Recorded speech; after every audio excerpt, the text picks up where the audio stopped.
Gənc ömrünü həsretdi,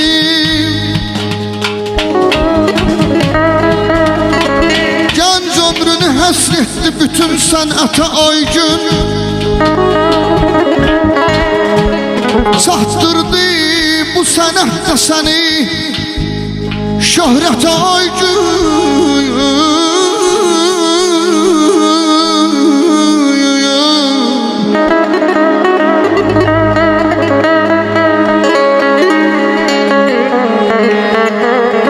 Allah sana pay verdi səsi,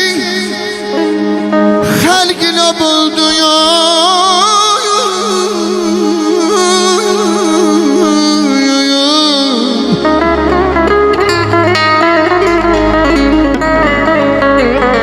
Allah sana pay verdi səsi, xəlqinə böldün.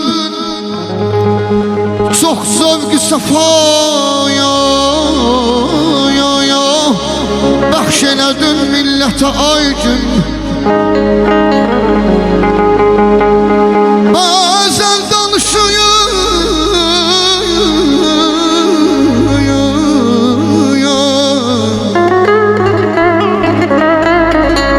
bazen danışıp xatirələr tut ağacından.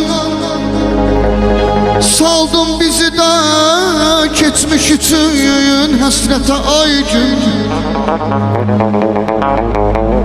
Hem dahi sənətkar idi, hem sadə bir insan. Ey, ey, ey, ey, ey, ey. Hem dahi sənətkar idi, hem sadə bir insan. Xəlq içinə ucalmışdı böyük hörmətə ay gün.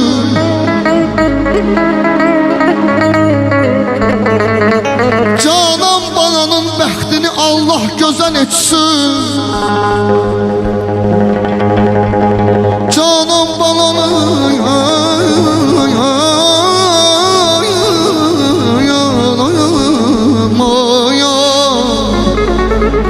bəxtini Allah gözən etsin. Saldı bu gedişlə hamının zillətə ay gün. Eyüp necə tərif desə də şəninə azdır.